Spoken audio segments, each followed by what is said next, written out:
Om.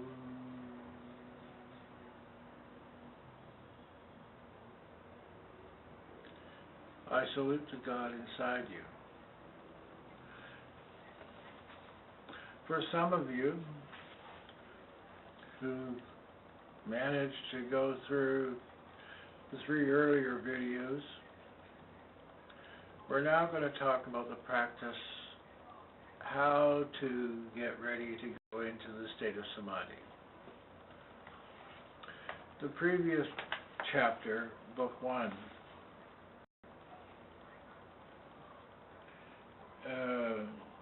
this is actually called the Sadhana Pada, the portion on practice. To do sadhana, spiritual discipline,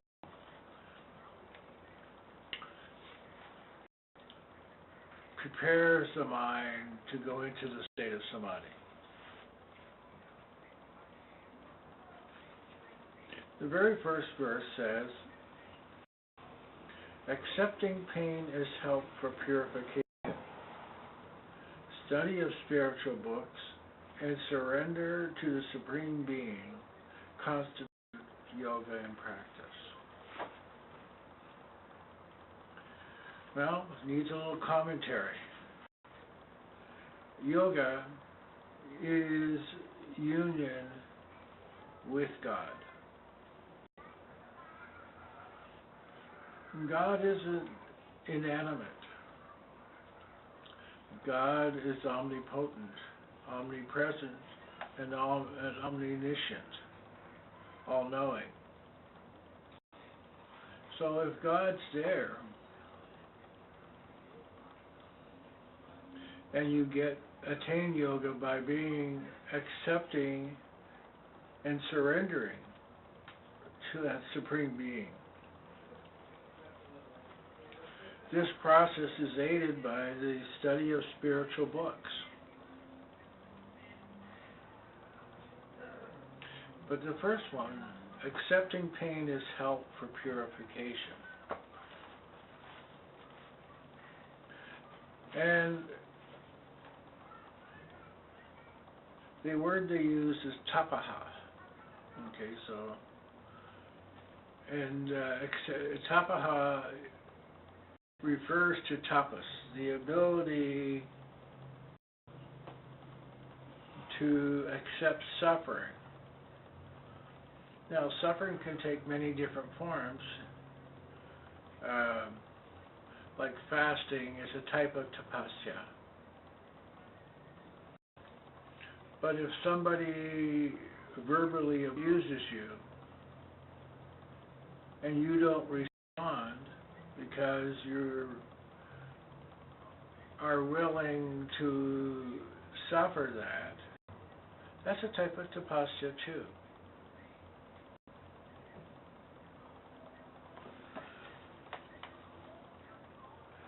Okay.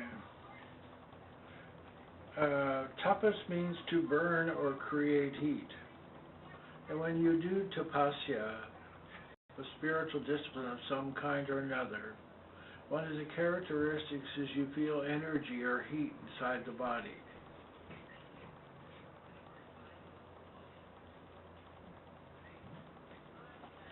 By accepting all the pain that comes to us, even though the nature of the mind is to run after pleasure, we will actually be happy to receive pain if we keep in mind its purifying effects. So this is a type of reframing that's going on. But you have to understand a little more. So in the 17th chapter of the Bhagavad Gita, Lord Krishna talks about tapasya. He says, those who practice severe austerities, not enjoined by the scriptures, who are given to hypocrisy and egoism, impelled by the forces of lust and attachment, who are senseless, who torture all the elements in the body, and me also who dwells in the body, know these to be of demoniacal resolves. In the name of tapasya, people sometimes practice all sorts of self-torture. So he talks about the sadhus who lie on beds of nails. or keep one arm raised in the air so the arm gets thinner and thinner and finally decays.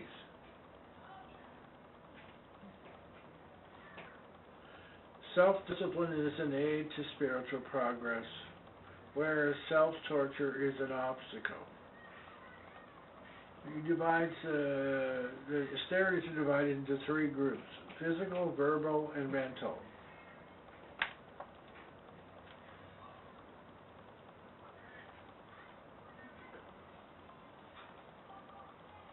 He talks about how brahmacharya,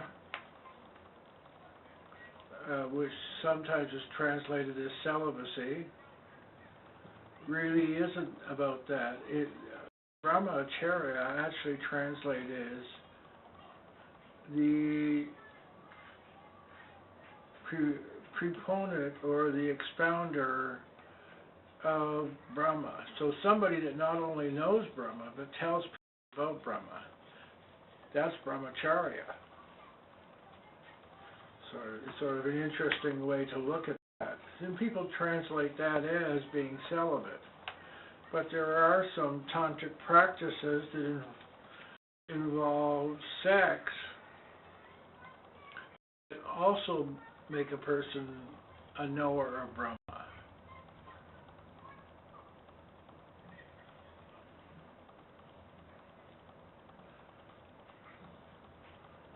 Here's what Swami Satchidananda: brahmacharya, or celibacy, means control, not suppression of the sex desire or sex force.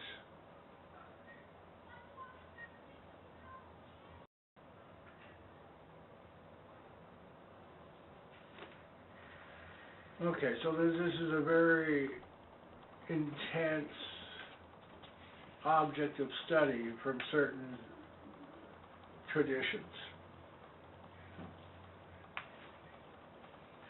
So he's saying in number 2, okay,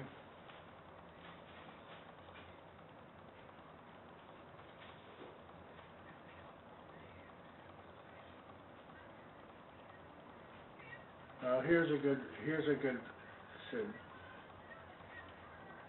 So dedication is true yoga. Say, I am thine, all is thine, thy will be done. The mind binds, thine liberates. If you drop binds all over, they will undermine your life or blow up in your face. But if you change all the minds to thine, you will always be safe. Yeah, sometimes it has his little fun, his jokes. And Swami Shivananda, the guru of Swami Satchidananda,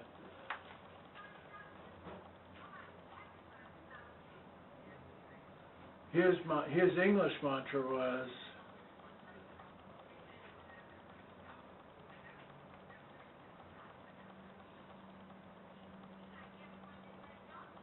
be good, do good. Love, serve, meditate, realize. Okay. And so that sums up what you should do.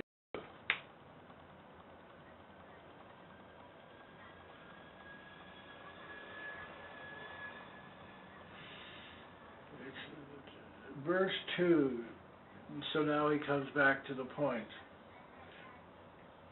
These three things: accepting pain as help for purification, tapasya, study of spiritual books, and surrender to the Supreme Being, constitute yoga in practice. These attitudes, these mental stances, help us to minimize obstacles and attain samadhi. So he's back, and rightly so, on the goal for book 2. Ignorance, egotism, attachment, hatred, and clinging to bodily life are the 5 obstacles.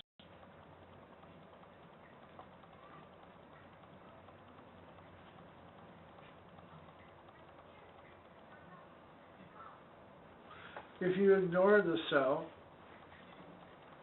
it means you're paying attention to the ego. In a little bit, we'll get a definition of the ego.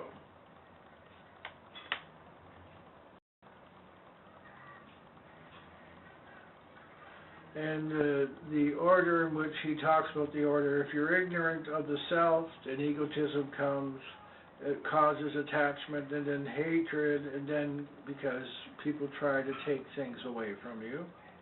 And clinging to bodily life are the 5 obstacles.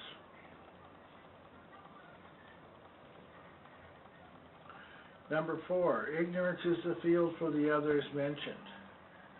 After, whether they be dormant, feeble, intercepted, or sustained. So ignorance leads to the other 5. And actually the word sin in Latin means ignorance, to ignore God. So there's a one-to-one correspondence.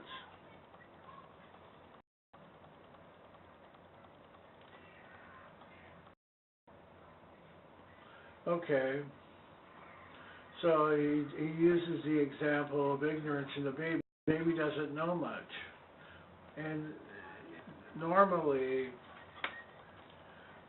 you talk about the karma from your past lives starting to come over you when you get to the age of 5 or 6.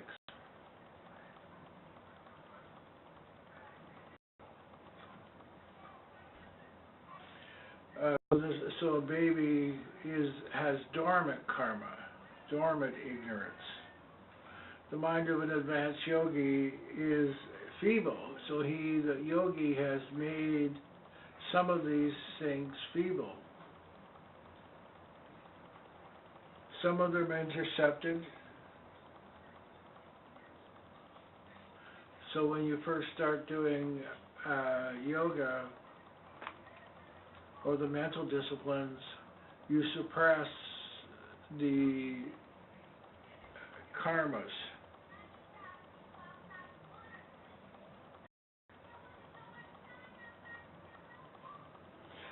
Okay, so he's talking about the 4th state where they are sustained, and this is normal people, and now that the things are sustained, it's very difficult to deal with them. Are you listening, Albert? Okay. The kleshas constantly manifest. Okay, so when you're thinking, when a thought comes into your mind that you feel that you have to satisfy that thought, even though you know it's not good for you, that's a sustained klesha. So his recommendation is to analyze the mind and see what kind of things are dormant and which are active.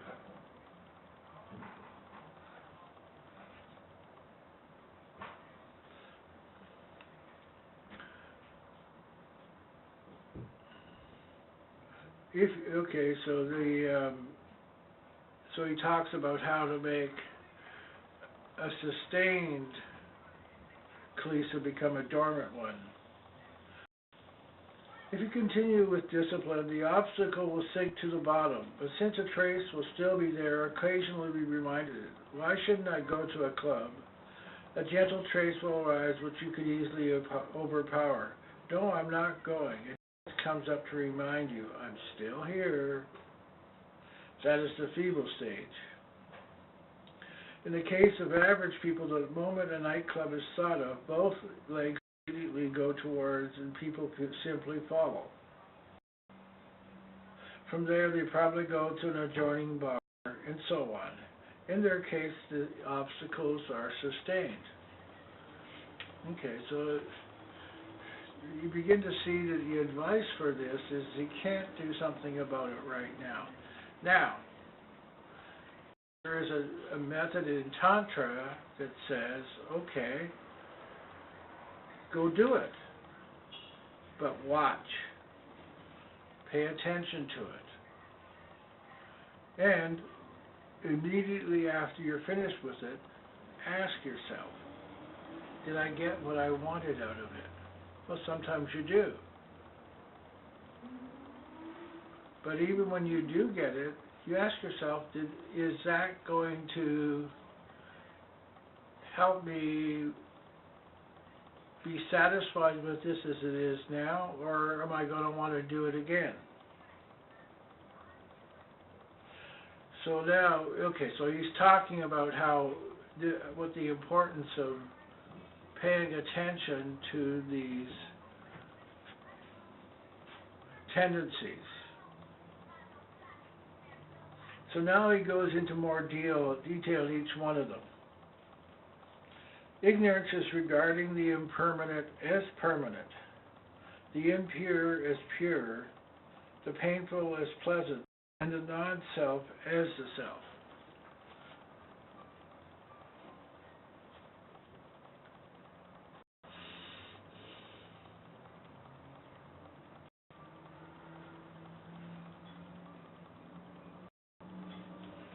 Okay, so the self. So he starts backwards on this one.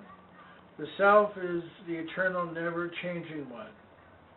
It is always everywhere. Is a very basic substance. The joke that goes along with that, and this is sort of the answer to people that say that God is not present when bad things happen to people. God is omnipresent. And the joke is, okay, you're building a structure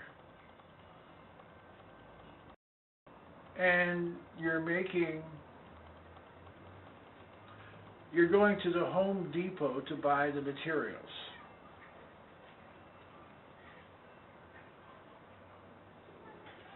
And Home Depot's a store that may not exist in the future. Okay, and so you're saying that God made this building, not you. And you're disputing the fact that God didn't make this reality. That's what the joke is. That God sort of did stuff at the beginning and he's gone away. Well, my answer to that, and which was Swami Satchidananda's answer, well, I don't really consider the guy that is going away and getting material from the Home Depot is really God. Who I really want to talk to is the guy that's got the Home Depot. He's God. That was the joke, by the way. Okay, so how that relates is that God is everywhere, and ignorance is to see God as something else than what you see.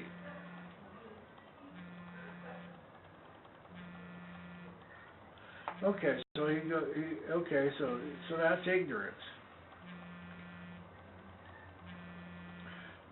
Egotism, okay, so he's going through his definitions, is identification, as it were, of the power of the seer, the Purusha, with that of the instrument of seeing. Okay. We can say two things about the mind and the body. Say the same thing in two different ways.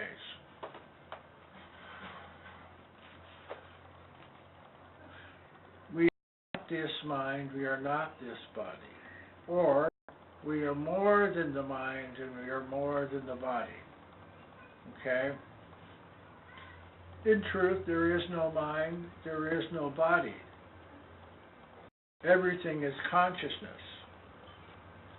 But it's impossible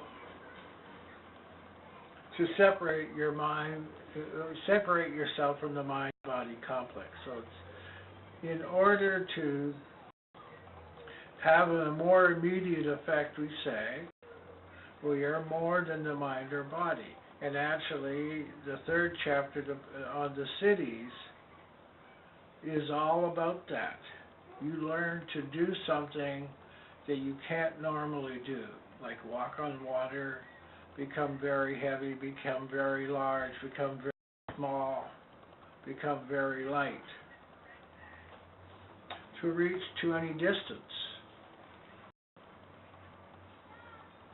So egotism is the identification, as it were, of the power of the seer.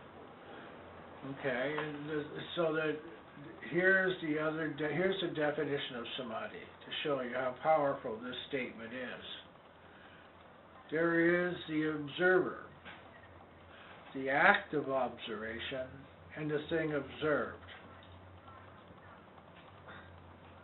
Okay. So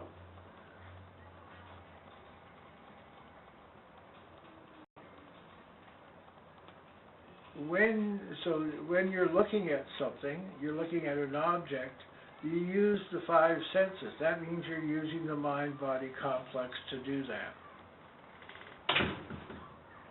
Okay? And so the observer, the act of observation, the thing observed. As you look at this object, and the longer you look at it, the closer you want to get.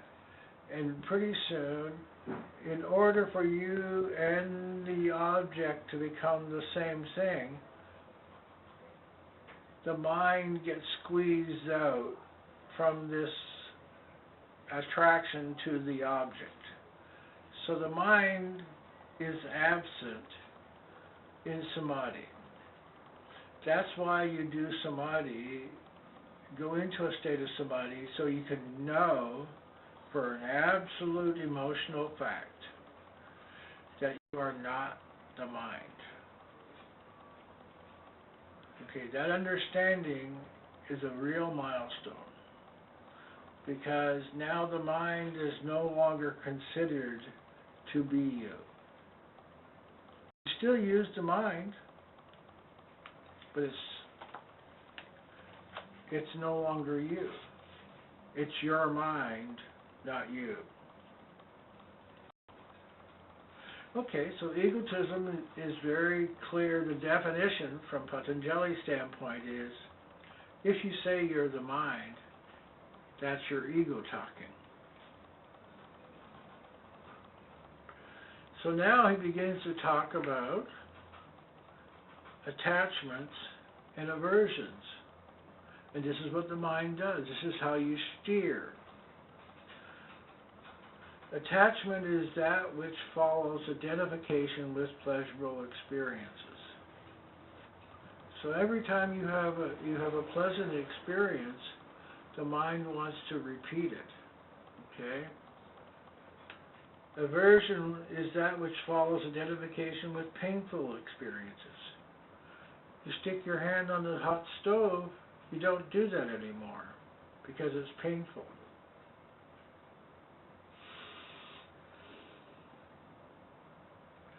Happiness is already in us. Okay, that's Swami Satchidananda's conclusion. Wherever we go, we reflect our happiness onto people and things.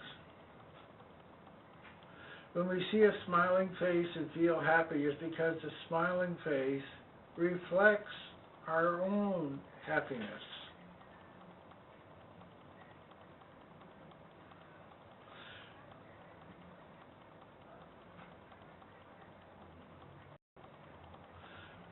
Okay, so when someone reflects our happiness, we say, she gives me happiness. We've identified an outside object with our inner happiness.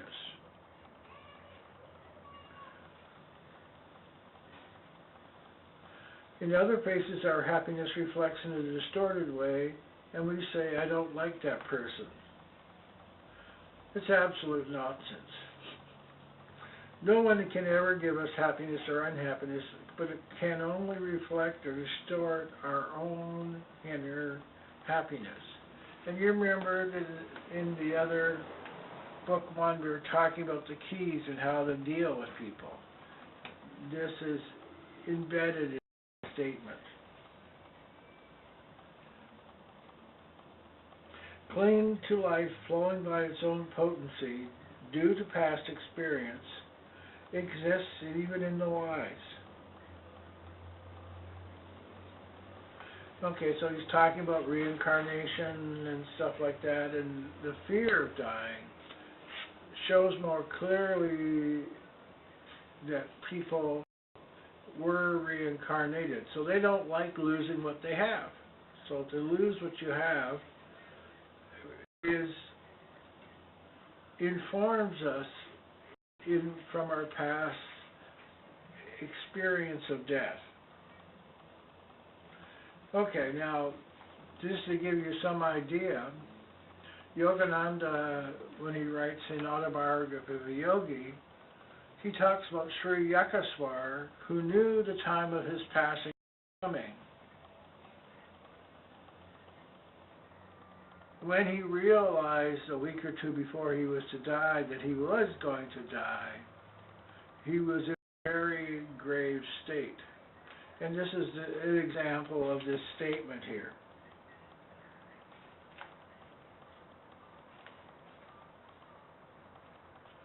Okay, so this is, Patanjali talks about this 3,000 years ago.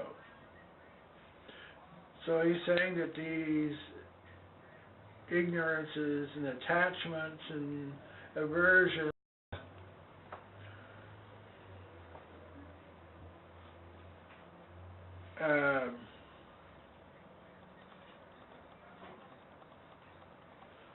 okay.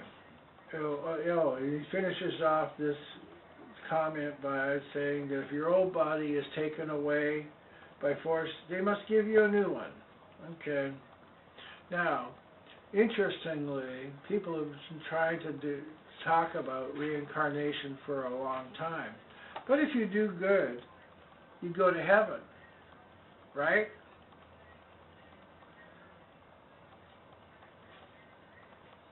What people don't tell you is that time in heaven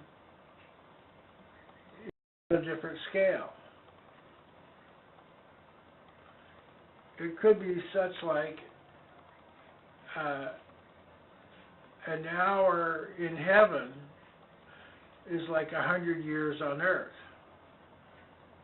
Well, here's a story. Harry Houdini, the magician, was very interested in exposing people who did seances, but he also believed that he could prove reincarnation. So before he died, he set up a code with his wife that he would send her a message and use that coded phrase to let her know that he was still alive. So he died, and his wife never received the message during her lifetime. Well, there's one explanation for this, is that Harry Houdini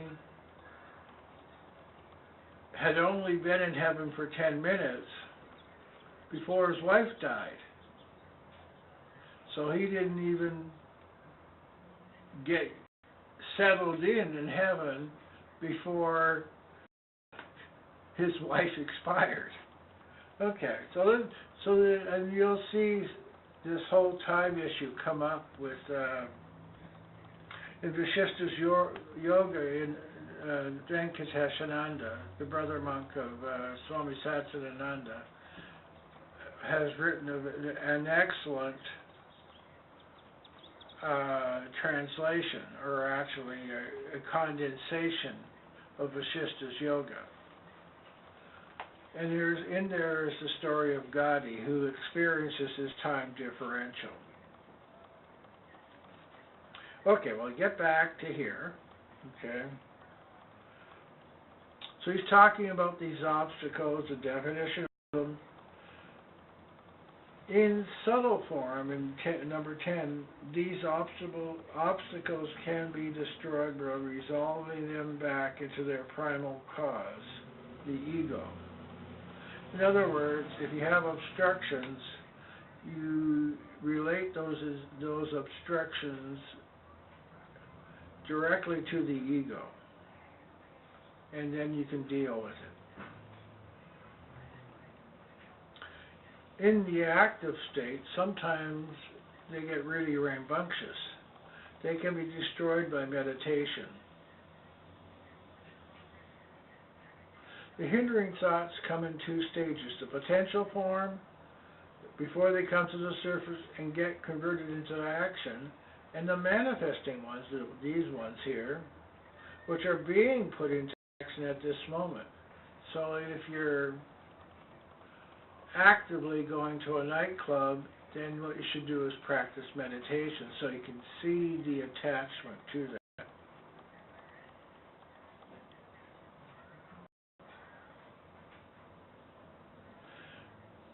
Okay. It is easy to control manifested things first. Run from the more gross, we can slowly get into the more subtle. Thought forms in a potential state, samskaras, cannot be removed by meditation. So now he's going to talk about one of the benefits of meditation. When you meditate on these impressions, you bring them to the surface. Okay? You can't destroy them by this means, but you can see and understand them well and gain control whether or not they should manifest in action. So now you're judging how you're going to manifest things. Okay, so just a side note here. Going to the fourth chapter on Kevala, or independence, means that you're in complete control of your mental factory. You can choose what to have or not to have.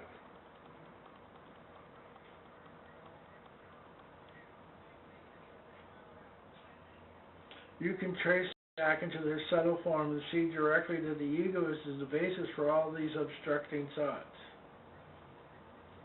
Then when you transcend the mind in the higher Samadhi, even the ego is lost. When you let go of the ego, all the impressions in it will be lost also. But until that occurs, the impressions will not go away.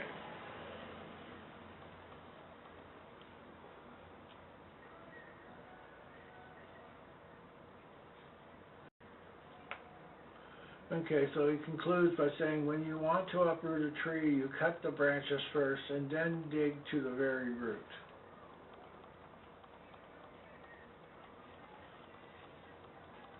Number 12, the womb of karmas, actions and reactions, has its root in these obstacles, and the karmas bring experiences in the seen, present, or in the unseen, future births. Okay, so now Patanjali's talking about karma as being a result of past actions, these obstacles. So essentially, if you don't have any obstacles, you're realized. And that's true.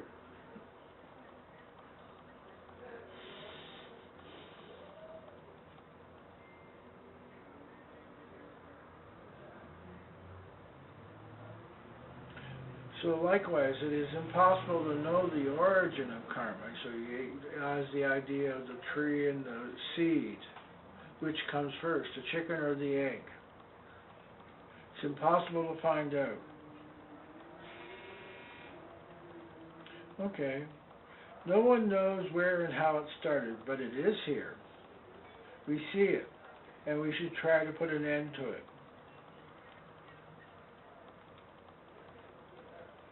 The receptacle for the karma is called karma-asaya, or the womb of karmas.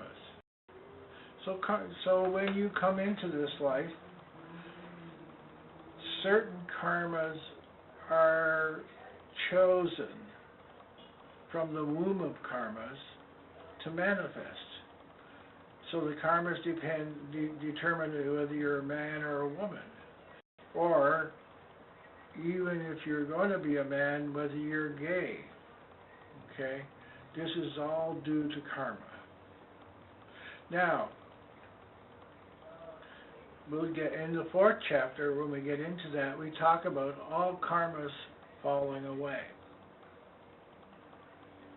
So it won't matter whether you're man, woman, or gay, or a lesbian, any of that has no bearing on the state of realization.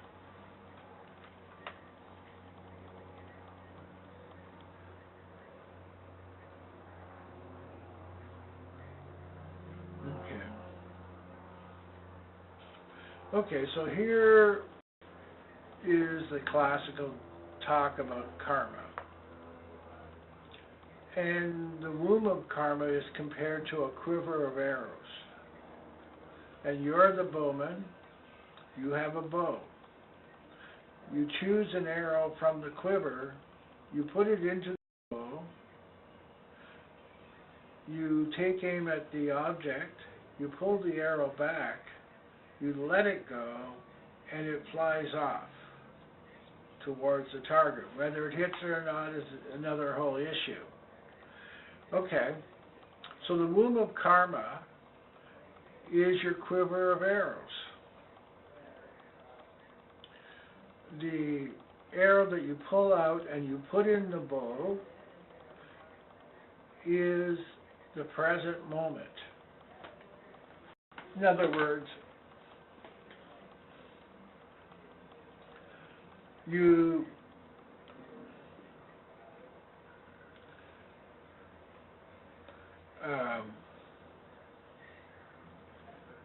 at the present moment, you're deciding whether you're going to aim the arrow at what, and then you can decide to aim it, but now the moment of decision has come. If you let that arrow go, it flies off and you cannot affect it anymore. Parabrabdha karma, the karma you come in with, is compared to the arrow that you've already shot. So you are this arrow, your being, your body, is the arrow traveling through time and space. And it's got the karma with it, whether it's going to hit the target or not, has already been predetermined in some way. So even when you're realized, it's said that you can't affect that because you can't touch it. Well, that's a whole nother issue. And we'll talk about that some other time. Okay. Okay, number 13.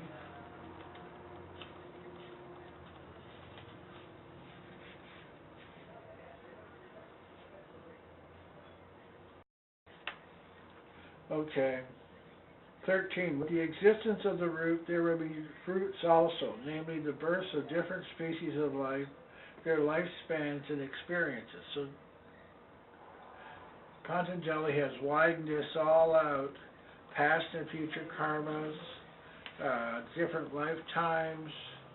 In Vasishtha's Yoga, there's the story of the 100 Rudras.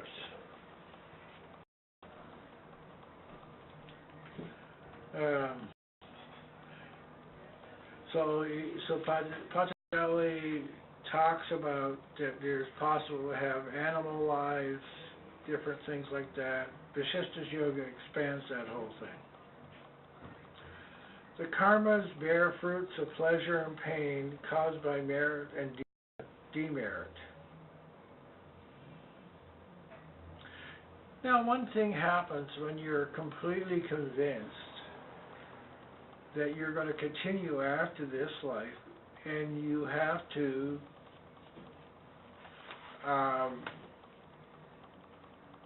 experience those things.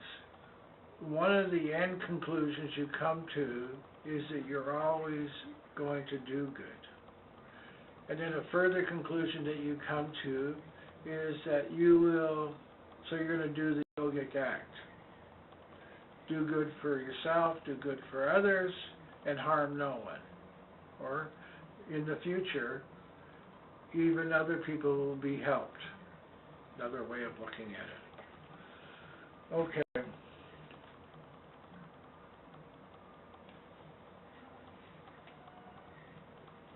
Okay, so you can completely determine your future by always doing good right now. 15. To one of discrimination, everything is painful indeed, due to its consequences. The anxiety over losing what is gained, the resulting impressions in the mind to create renewed cravings, and the constant conflict among the three gunas, which control the mind. So we haven't talked about the gunas very much. We'll get into that a little bit later. To one who really knows, all events are wave-like. Okay, that there's a beginning, there's a rapid rise up, there's a cresting, and then the wave breaks. So even when you get something that you desire, and even a liberated being has desires, okay? Otherwise, they wouldn't still be alive. Okay, so one who has discrimination, they're not happy when they get happy things, because they know in the future when this happy thing is finished, there's going to be a letdown. And if you're any length of time, spend any length of time on this earth, you've already had some disappointments. Okay, it's impossible to live without having appointments and then finally disappointments.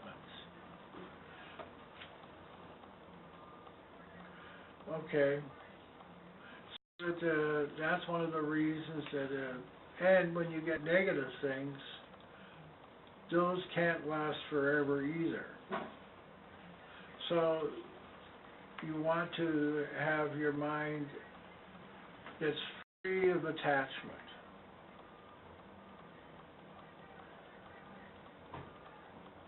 If you get something that you want, imagine you have a high position, appreciated by hundreds of people. Everybody says you're a great person. Gradually you learn to love that position. Isn't it nice to be admired by everybody, to have hundreds of devotees around, thousands of disciples across the country? This is really fine. But a fear might simultaneously come in. Suppose I lose this position. If my disciples leave me one after another, what will happen to me? Where is the pleasure in the position then? And see, that's what happened to Swami Nityananda.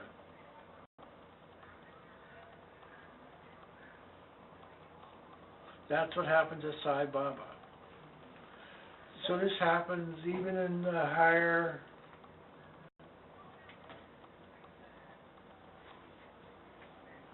sattvic states even.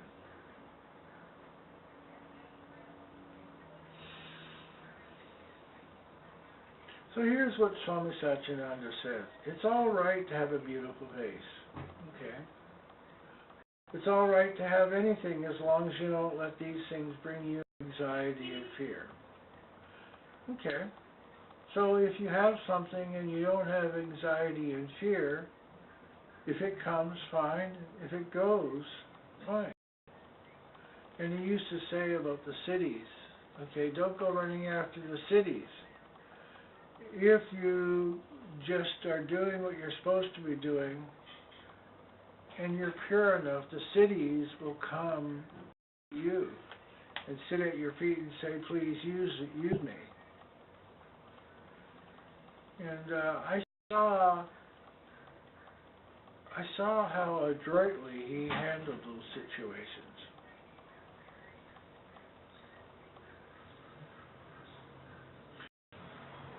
In reality, nothing is bad in this world. my quote, my addition is, yet your mind makes it so. The three gunas are forever tossing the mind. What you enjoy one minute, you hate the next. When you are in a good mood, your children may come and play with you. When you are in a terrible mood, you say, get out, don't disturb me. Real pleasure comes from detaching ourselves completely from the entire world and standing aloof.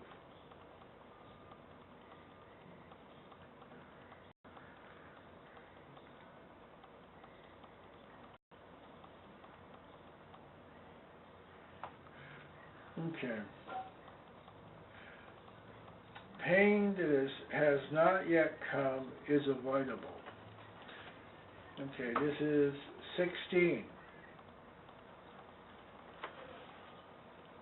And here you have the essence of Buddhism.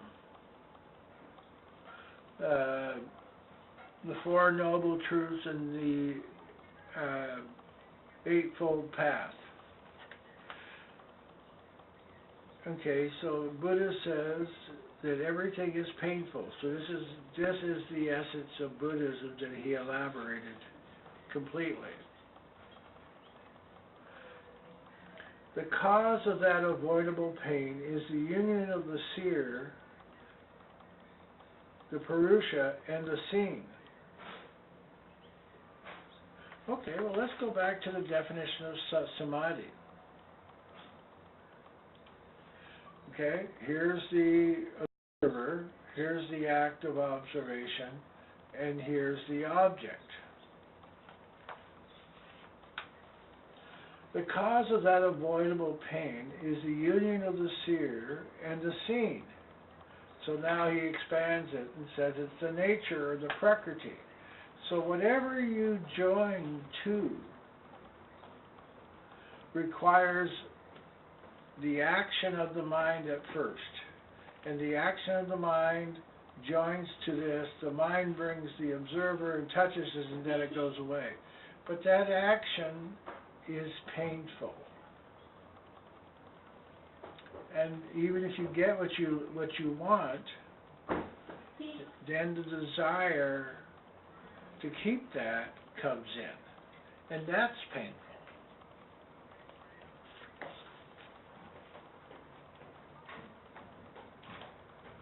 Okay, so this identification should be avoided.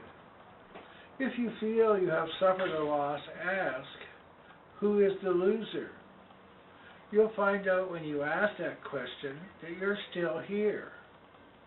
That you didn't lose something, you didn't lose yourself, but just something you had.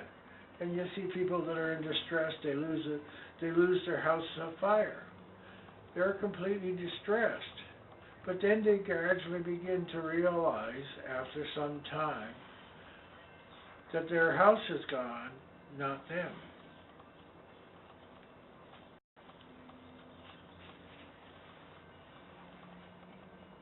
Okay, then he goes on to say that will greatly reduce your sorrow. When you mix yourself up with your possessions, pull yourself out of the mire, and your feelings will change greatly. You'll be a different person.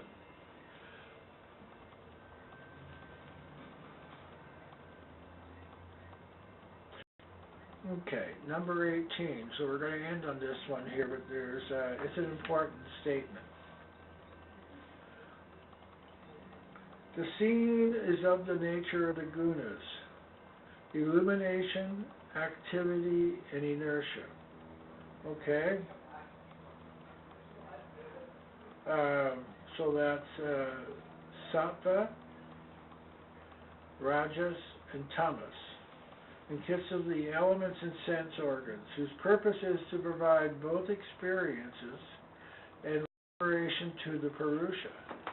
So here is the crux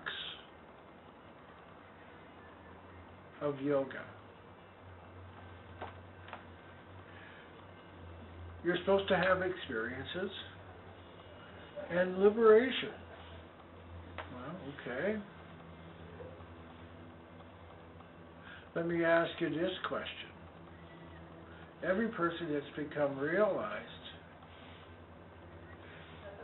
have they been upset at what they've had to go through to become realized? And what their answer is, no. I went through those experiences in order to learn that I am liberated. So if you're supposed to have those experiences, do you think you enjoyed them? Well, if it's like going to school and you learn something, aren't you happy that you learned it? Okay. But you don't want to keep on learning the same experience over and over again. You want to go on to a new type of experience. That's just our nature. That's who we are. That's why the whole universe has been formed. Okay, for us to have that nature. And this is the answer to one of the 10 unanswerable questions.